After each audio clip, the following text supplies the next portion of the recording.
Jeudi 20 juin 2024, dans le sud de la Haute-Vienne. L'année horrible, l'annus horribilis se poursuit. Je me suis absenté 2 jours et voilà ce que j'ai découvert hier soir en rentrant dans la petite serre froide. Les plants ont subi une fonte de semis fulgurante, puisque là c'est les 3/4 des plants qui l'ont subi.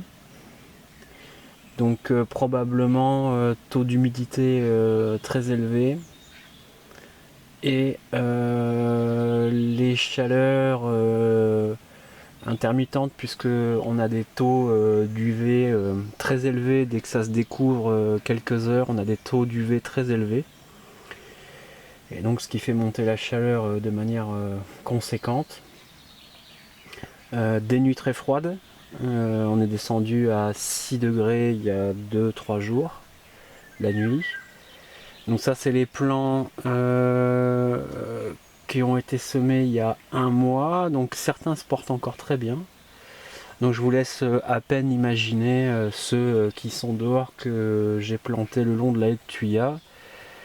Ils ont vraiment les symptômes des plants qui ont froid, c'est-à-dire les feuilles qui bleuissent à la base, et ça végète complètement, vu qu'on n'arrive pas à passer le cap des 22-25 degrés.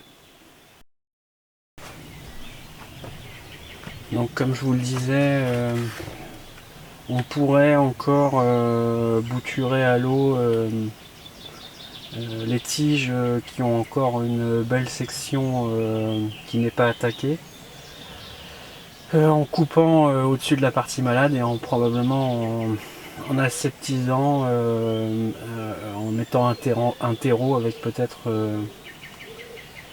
du charbon ou des choses comme ça. Bref, mais cette année je vais pas m'ennuyer, donc tous ces plants là vont partir bien au compost. C'est parti.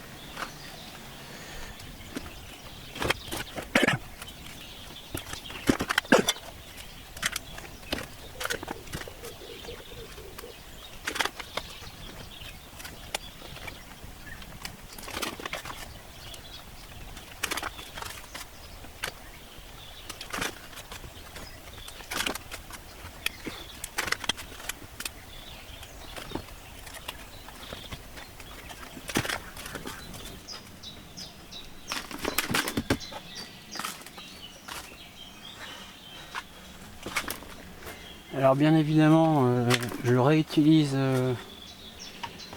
le terreau qui était dans les pots. En fait, c'est pas, le terreau est pas contaminé spécialement par la bactérie qui est responsable de la fonte des semis. En fait, il faut savoir que comme le mildiou, il faut savoir que les bactéries sont présentes partout en permanence. En fait, c'est pas histoire qu'il y aurait de la terre contaminée ou quelque chose comme ça. C'est que toutes les bactéries se trouvent naturellement dans l'environnement, comme le mildiou de fait. Le mildiou, il y en a partout. Les spores de mildiou sont capables de faire plusieurs kilomètres avec le vent notamment, mais c'est les conditions climatiques spécifiques, peut-être la fragilité des individus, des plants qu'on a plantés, qui fait que ça se déclare. Donc on peut très bien recycler le terreau. Il n'est pas question d'aller le jeter au compost ou de le brûler, ou je ne sais pas quoi, de l'évacuer à la déchetterie, quoi que ce soit. Les bactéries qui sont responsables de la fonte des semis, elles sont présentes partout, mais c'est les conditions climatiques qui font qu'elles se développent. Comme on a tous potentiellement des cellules cancéreuses dans le corps, et c'est X facteurs qui vont faire que le problème va se déclencher. Donc voilà, perte sèche, il y avait 36 pots par clé, j'en avais 3, donc une centaine de pieds. Et sur une centaine de pieds, il en reste un dixième, quelque chose comme ça. Bref. Donc voilà, ce sont vraiment les aléas du maraîchage. Alors ce que je suis en train de me dire, c'est que peut-être que les plants qui sont là sont des plants qui sont plus résistants dans l'absolu. Donc je pratique le jardinage pour manger clairement autant que je peux. C'est pas mon revenu principal et ainsi de suite, donc il n'y a pas de j'ai pas de problème à ça. En fait, le seul truc, c'est que cette année, si on réussit à manger des tomates, ce sera quelque part un miracle. À l'inverse, j'ai là alors des pieds de tomates qui avaient eu plus de mal à monter en graines, enfin en germe. C'est des graines de 2015. Donc je suis très étonné en fait. J'avais beaucoup entendu et lu que les graines devaient être conservées à des températures plutôt fraîches et ainsi de suite. Nous les graines on les garde à la maison. Déjà pour se protéger notamment des rongeurs qui sont capables de vous claquer votre grainothèque en l'espace de quelques temps, surtout à un moment où vous n'allez pas forcément regarder ce qui se passe dans la grainothèque. Donc on les garde à température ambiante, pas proche d'une chaleur excessive, mais à température ambiante. Et je suis très étonné puisque là on a des tomates blanches de 2015 qui ont plutôt bien germé. Et pour le coup, qui n'ont pas du tout subi la fonte des semis. Alors, est-ce qu'il y avait déjà plus de bactéries dans mon terreau comparé à celui-ci, ou est-ce que... Du coup, il y a un truc aussi dont je me suis rendu compte, donc je vais faire un test. Là-bas où j'avais mis les tomates, sur le côté gauche, je me suis toujours rendu compte qu'il y avait plus de fonte de semis et pas seulement sur les tomates à cet endroit-là. Donc est-ce que cet endroit particulier de la serre favorise particulièrement les bactéries responsables de la fonte des semis? Est-ce que ça leur offre un biotope idéal pour que ça se développe? Il y a une question là-dessus. Je pense que les tomates qui sont restantes là, je vais pas les garder là-bas, je vais les déplacer à l'opposé et voir ce qui se passe. Donc je procède toujours de la même façon. Je remplis à moitié mon pot de repiquage à moitié, je tasse pas. Donc je sais pas si vous allez le voir, les racines ont déjà commencé à s'échapper des poquets des plaques, donc c'est le temps d'y aller. Donc on pousse par dessous, on attrape délicatement le pied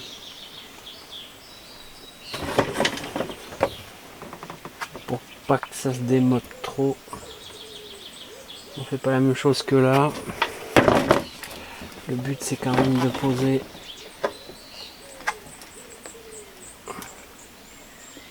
le plan le plus proprement possible.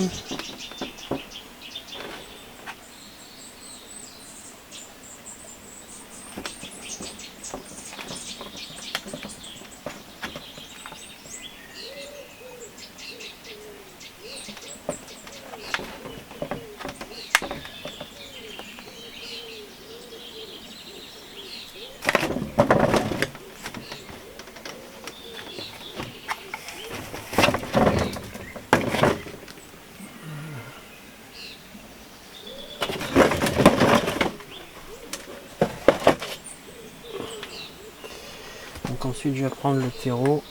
Je le fais là, mais d'habitude je le fais au-dessus de la plaque. Voilà. Et ensuite je tasse autour de la motte, une petite caque sur les fesses.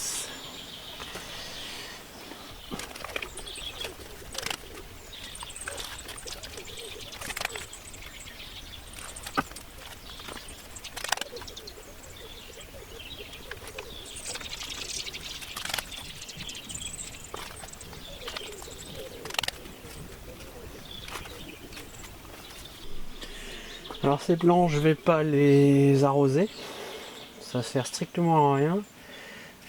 Ça ne peut servir qu'à augmenter les risques de fonte éventuellement. Et là, le terreau est humide, la motte était humide et le temps n'est pas au bout, donc il fait 22, je crois 21 degrés dans la serre. Donc le plant n'a pas besoin d'eau supplémentaire pour bien repartir. On peut entendre les merles, les loupards du jardin qui discutent là-haut. Je pense qu'ils sont en train de me carotte mes dernières cerises.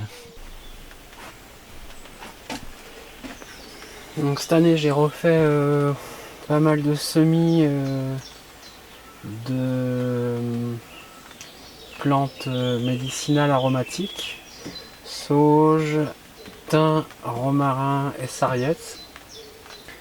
Le romarin n'a absolument rien donné. Qualité de graines, température non correcte. En revanche la sauge ça a très bien marché, la sarriette ça a plutôt bien marché et le thym j'ai quelques poquets plutôt corrects. Donc on peut voir là que notamment la sauge s'est bien échappée pour avoir les pieds dans l'eau dessous. Donc là on peut constater quand même que le fait que les racines soient dans l'eau pure sans substrat, ben, ça n'a pas l'air de poser de problème spécialement à la sauge. Alors, donc toujours pareil, je prépare le nombre de pots en fonction du nombre de semis qui ont fonctionné. Je lui mets un petit doigt au cul. Je tire gentiment. Alors du coup c'est pas idéal parce qu'on casse la motte.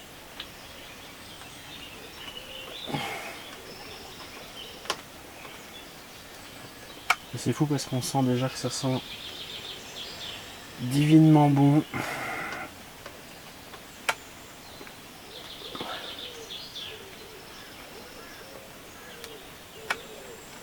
Bon là j'ai arrosé ce matin. J'aurais peut-être pu attendre que ça se ressuie un petit peu. Histoire que les mottes se tiennent un peu mieux. Autant motte sèche c'est pas terrible, autant motte très humide c'est pas terrible non plus. Bref. Donc là j'ai mis 2 graines de sauge par poquet et les deux ont prise, mais c'est pas un problème.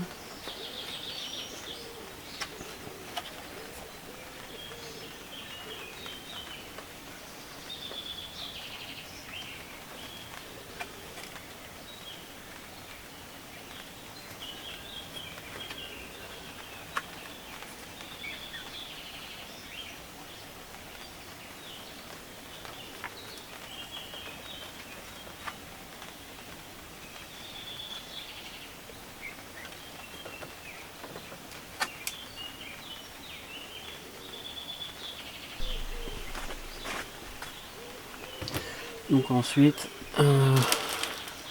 avec le terreau recyclé des tomates,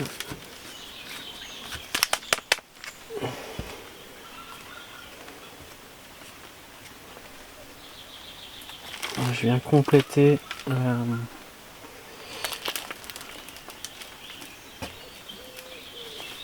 le manque dans le pot.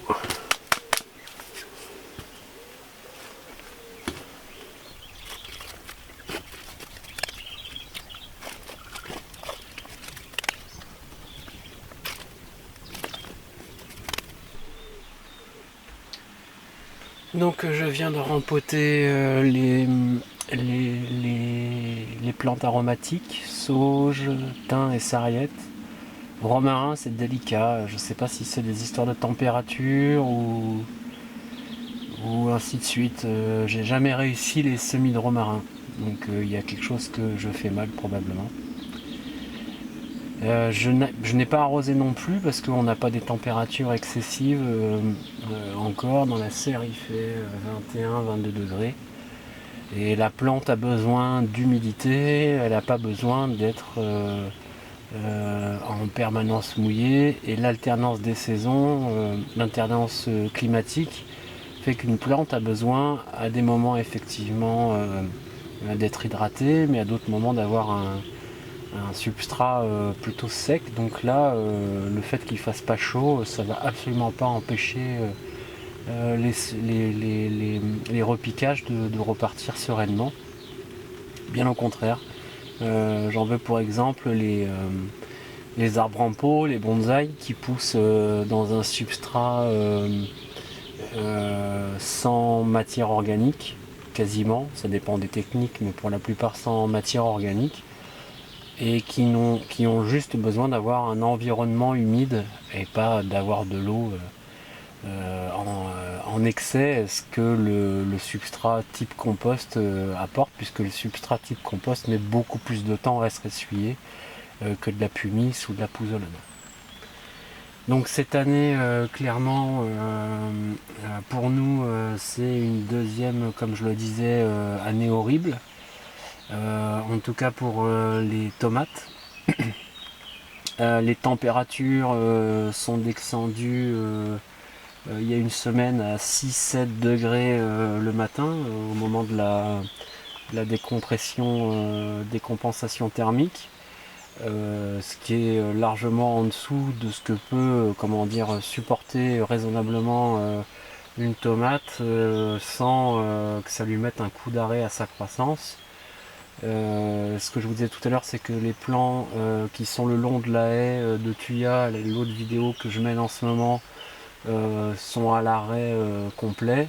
Même ceux-là qui sont dans la serre dans un environnement plus sec, malgré que j'ai apporté un peu d'engrais organique au pied, végète, bien que là, avec la remontée de température quand même, parce qu'on est quand même mi-juin, il y a quand même un reverdissement qui s'annonce sur les parties hautes, mais les parties basses ont vraiment ce symptôme bleu-violet sur les nervures qui indique que le froid a fait son effet.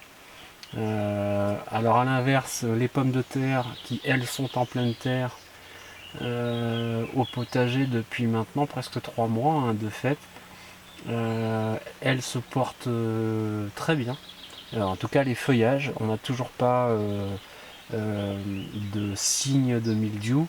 De fait les températures ne sont pas encore montées suffisamment pour que l'environnement soit favorable au mildiou. C'est ce que je vous disais tout à l'heure par rapport à la fonte des semis, c'est que les bactéries ou les champignons de la fonte des semis sont présents partout constamment. L'environnement microbien est constant et permanent, mais que chaque organisme attend la plage idéale, l'environnement idéal de température, d'hydrométrie pour se développer. Donc les pommes de terre se portent encore très bien. Maintenant la question, vu ce déficit de luminosité dû au couvert nuageux qu'on a depuis des semaines, est-ce que les plants ont eu assez de lumière pour produire suffisamment de tubercules? Donc on a les premières fleurs qui sont en train d'arriver là sur les pieds de pommes de terre, donc je pense que la semaine prochaine je commencerai à mettre 1 ou 2 coups de fourche-bêche histoire de voir ce qui se passe dessous. Donc ça, ce sera la surprise. J'ai refait des semis de courges, j'ai refait des semis de courgettes, en espérant que cette fois-ci ça se passe bien. Par contre, pour les tomates, ben, c'est un peu tard en fait, hein, on est déjà mi-juin.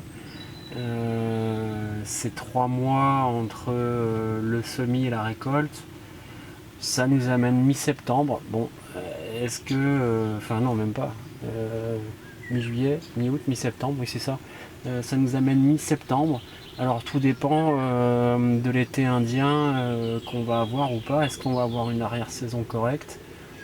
Mais mi-juin, c'est quand même très compliqué de relancer. Enfin, très compliqué. C'est quitte ou double de relancer des pieds de tomates parce que ça peut vouloir dire que, effectivement, donc bon, comme toutes les semaines, la semaine prochaine, ils nous annoncent enfin l'arrêt des pluies et des températures estivales.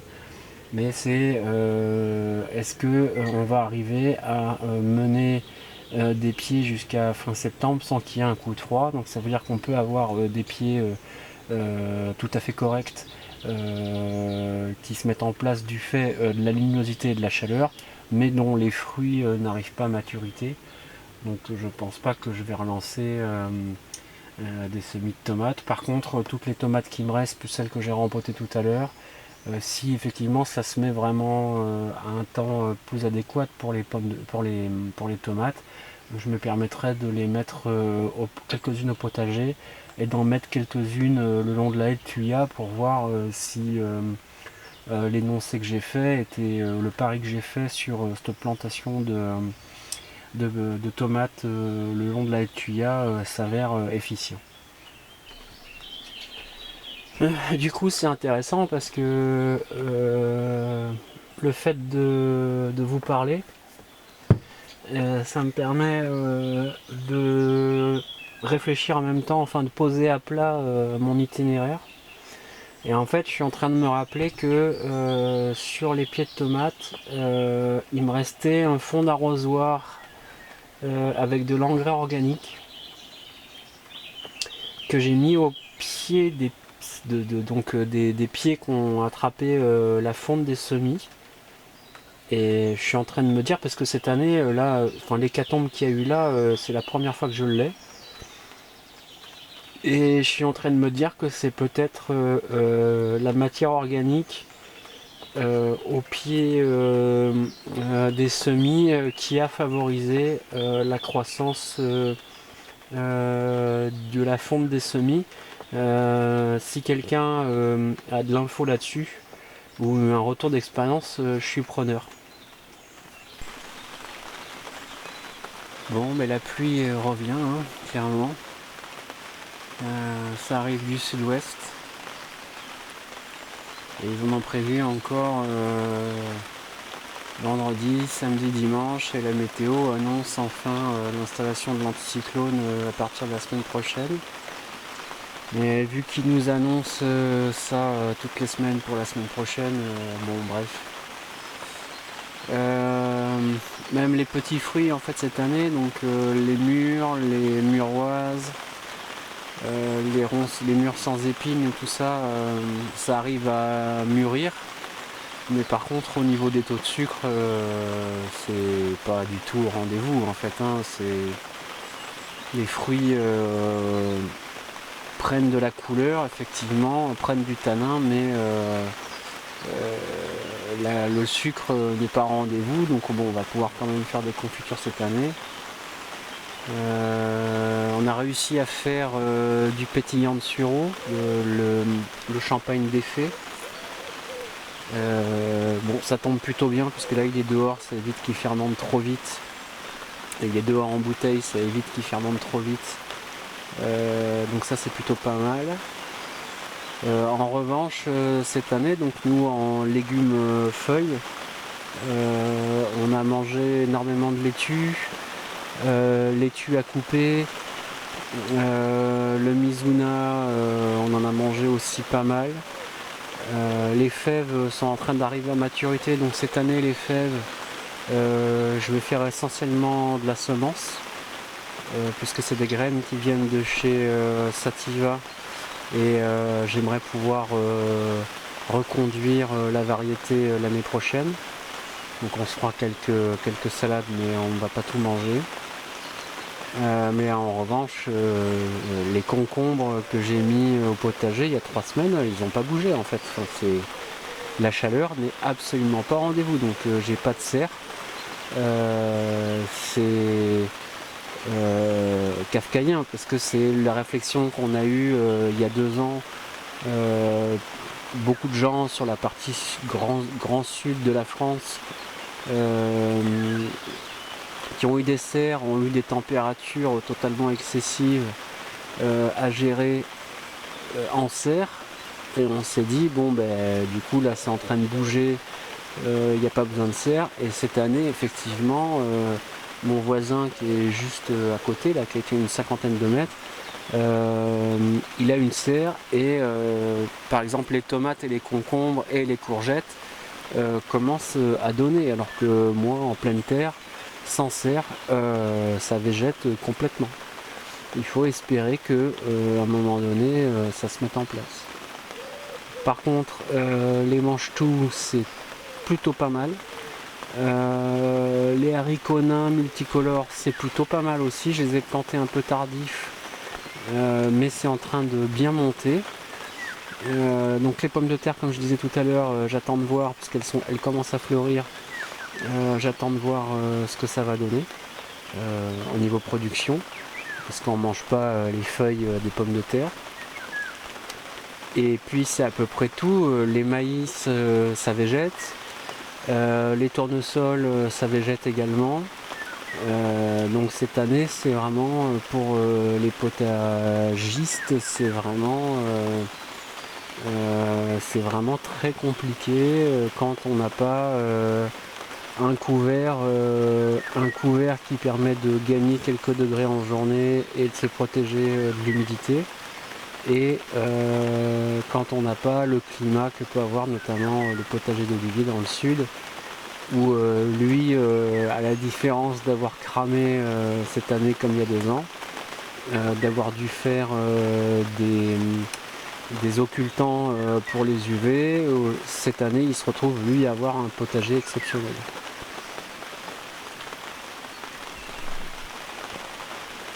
Et bien évidemment là-dessus s'est greffé le problème des gastéropodes. Vu le dérèglement climatique qu'on a depuis des années, pour info quand même, on a les conséquences du dérèglement climatique d'il y a 10 ans. Donc ça veut dire que ce qui est en train de se passer là actuellement, ça n'aura de l'impact que dans 10 ans environ. Donc ce serait peut-être intéressant par contre de comprendre ce qui a amené aujourd'hui ce pic clairement de gastéropodes, en sachant que de fait s'il y a un pic des gastéropodes, ça veut dire qu'il y a probablement un pic des prédateurs des gastéropodes. Clairement c'est la merde en fait, il faut le dire,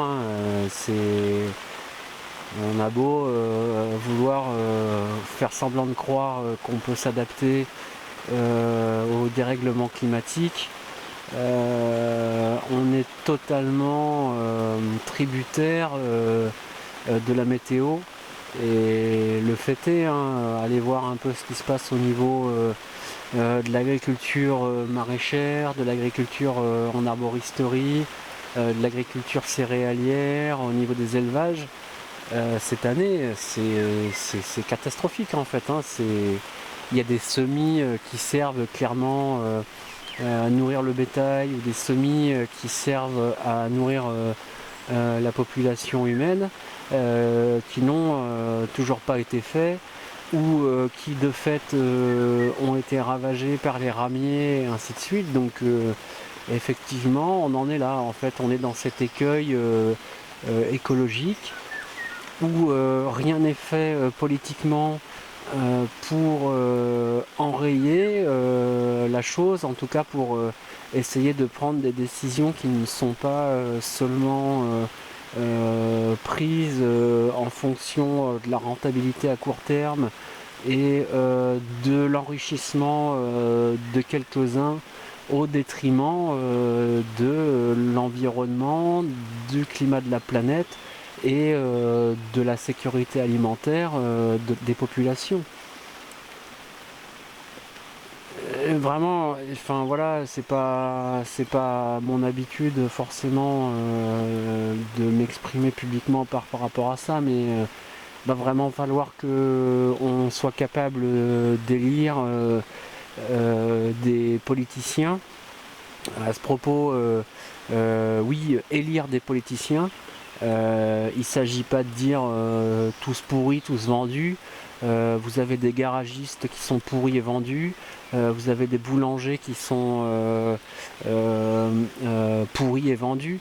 Mais moi, quand je fais réparer ma voiture, je ne l'amène pas chez mon boulanger. Et quand je vais acheter du pain, je ne vais pas chez mon garagiste. Donc oui, politicien, c'est un métier, clairement. Donc je veux pouvoir croire qu'il y a encore des gens, et notamment dans le nouveau Front Populaire, parce que vous l'aurez compris, c'est mon choix politique, qui sont capables, en tout cas, de consulter les bonnes personnes, de prendre les bons conseils et d'agir en conséquence. Mais clairement, si là rien n'est fait dans les années à venir pour faire la bifurcation écologique, pour faire la planification écologique et ainsi de suite, on va au-devant de problèmes vraiment insurmontables. C'est-à-dire que ça veut dire quoi? Ça veut dire que les plus forts et les plus nantis, sous couvert de libre entreprise individuelle méfesse, survivront.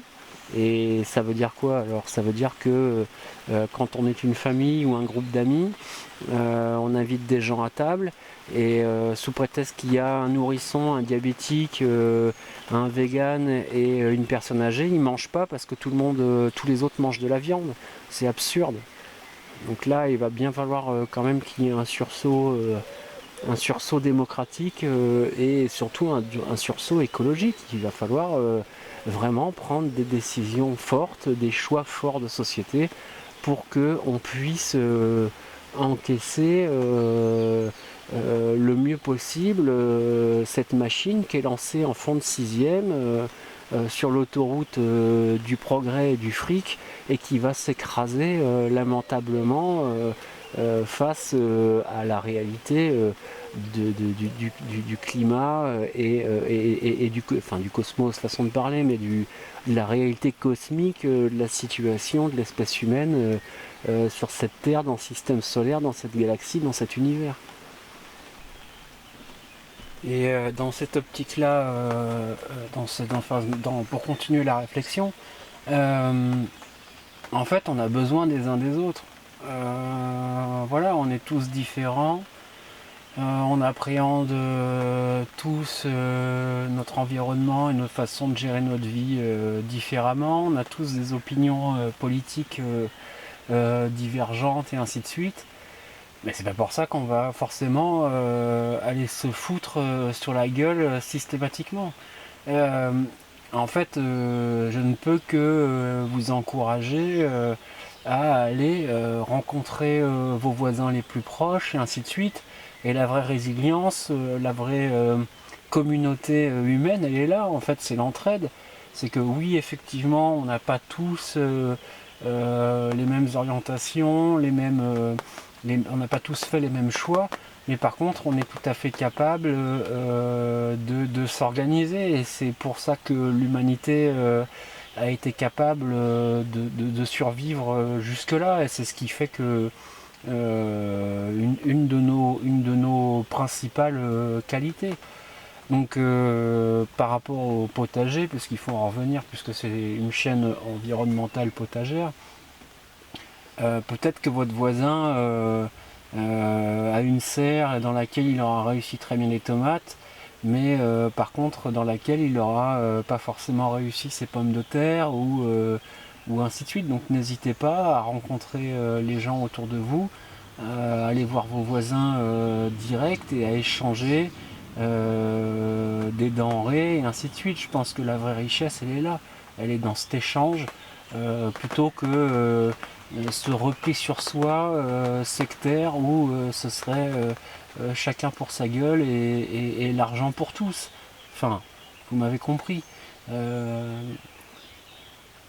On va pas pouvoir continuer comme ça. Et puis par exemple, enfin, je comprends qu'il y ait un véritable engouement post-Covid autour comment dire, de la nourriture. Les gens ont bien compris qu'il y avait un problème, puis qu'ils se retrouvent totalement dépendants de grandes surfaces dont le but n'est pas de vous vendre de la nourriture ou des biens. Leur but, c'est de se faire du fric. En fait, eux, ils en ont rien à branler, que ce soit des torchons, des serpillères ou des courgettes. Eux, ce qu'ils voient, c'est le bas de la page. Donc les gens ont bien compris effectivement qu'il y avait un souci, ça coince. Et on ne peut pas être autonome alimentairement en France aujourd'hui sans soit se taper des semaines totalement conséquentes et en ayant quand même le conjoint ou une rente qui fait qu'on peut quand même continuer à payer le gasoil, à payer le garagiste, à payer l'électricité et ainsi de suite, et avoir une autonomie alimentaire correcte.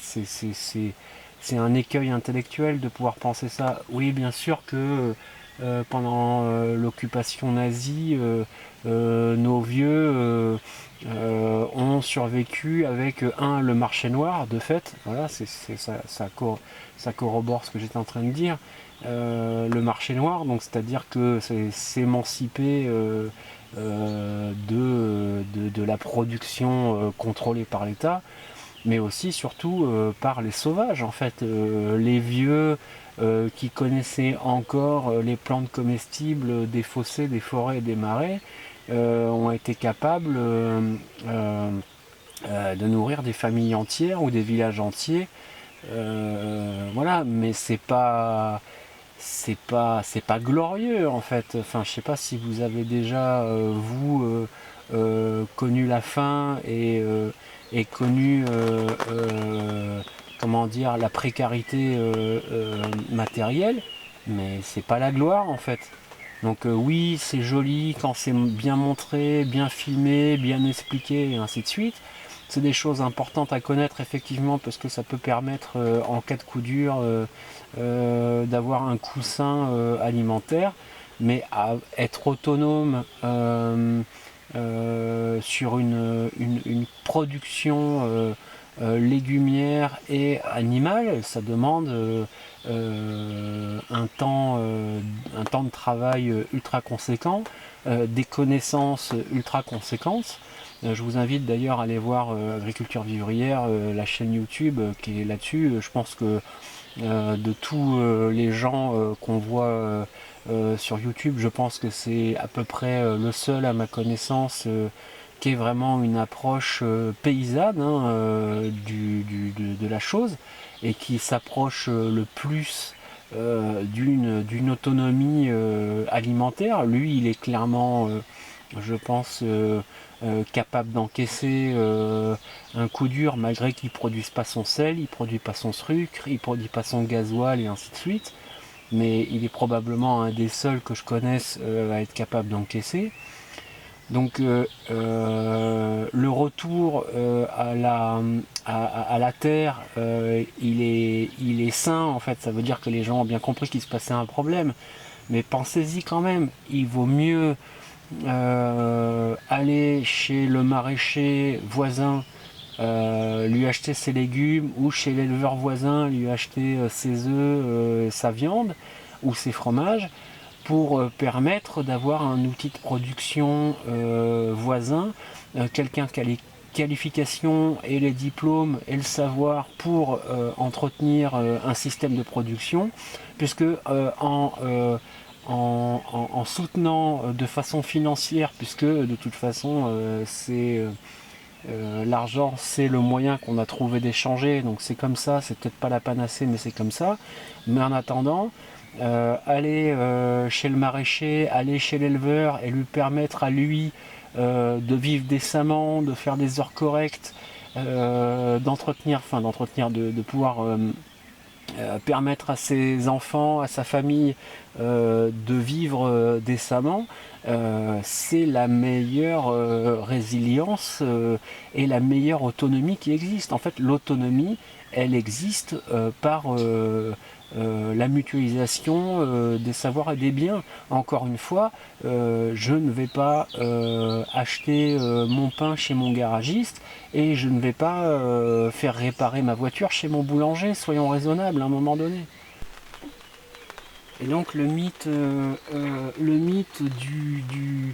du survivalisme militaro, machin, et ainsi de suite, c'est une utopie complète en fait. L'humanité n'a survécu depuis son aube que parce qu'elle a été capable de collaborer.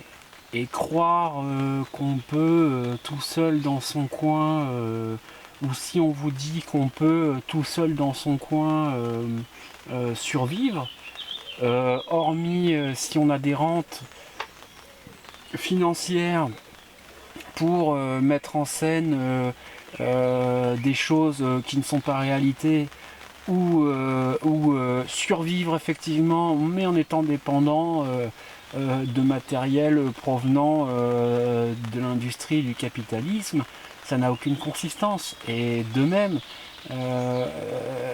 croire qu'on va pouvoir tout seul, ou à 10, ou à 100, ou à 1000 dans son coin, renverser la table et faire changer les mentalités, et ainsi de suite, c'est totalement utopique.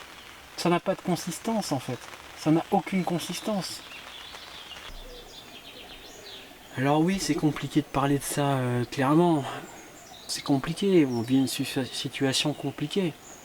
Et puis surtout qu'on va avoir des problèmes autrement plus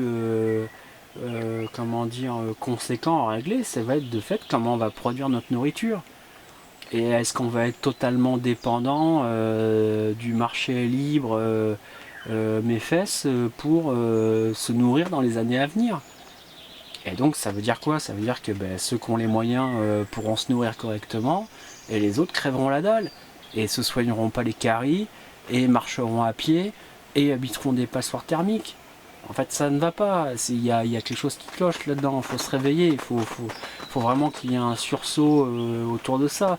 Et l'extrême droite n'est clairement pas capable d'amener une réponse correcte à ça. Enfin, je ne crois pas que ce soit mon collègue maghrébin de troisième génération ou mon voisin d'Europe de l'Est qui soit le problème. Ces gens-là, ils sont juste là parce qu'ils n'ont pas le choix. Ces gens-là préféreraient largement rester chez eux, continuer à pouvoir vivre chez eux. C'est qu'ils ne peuvent plus, le système fait qu'ils ne peuvent plus. Que ce soit des raisons politiques ou des raisons climatiques, et ainsi de suite. Donc à un moment donné, il va bien falloir qu'on soit capable de se mettre autour de la table et d'être capable de faire des compromis, parce que c'est ça en fait. Je reviens sur cette idée-là, je pense que l'image est intéressante, je reviens sur cette idée-là, mais manger en famille ou entre amis, c'est un compromis. Voilà, c'est un compromis. Tout le monde n'est pas d'accord, clairement, mais c'est pas pour ça qu'on va se foutre sur la gueule et bannir celui qui ne fait pas comme nous. Ça n'a aucun sens, ça n'a aucun intérêt, c'est totalement contre-productif. Surtout qu'on est capable aujourd'hui de faire de l'immigration choisie. Je veux dire, le dentiste nord-africain ou le neurochirurgien polonais ou roumain, on en veut bien. Mais le gars qui bosse dans nos champs ou qui nettoie, qui vide nos poubelles, on n'en veut pas. Enfin, ça n'a pas de sens en fait. Bref, tout ça pour dire que c'est bien d'avoir cette conscience écologique. C'est encore mieux si on peut, pour ceux qui ont la chance d'avoir un petit espace naturel, enfin en tout cas qui a encore des capacités naturelles, de pouvoir soutenir l'écologie, de pouvoir soutenir la nature et ainsi de suite. Mais la solution, elle est collective, elle est dans l'union.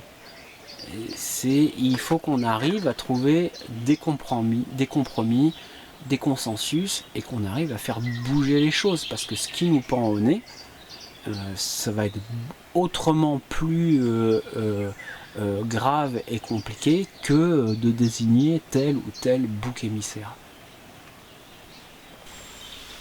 Pensez-y quand même, parce que pour avoir vos graines et ainsi de suite,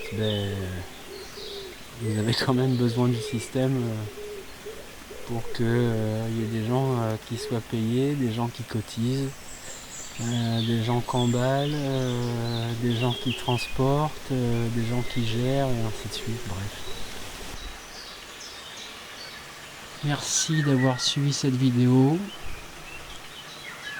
Je vous laisse sous la pluie en écoutant le Loriot et en regardant Moustache s'étirer sur son petit perron félin. Je vous souhaite, je vous espère un bel été météorologique, et bien sûr on espère tous un bel été sociétal. Résistance les gens.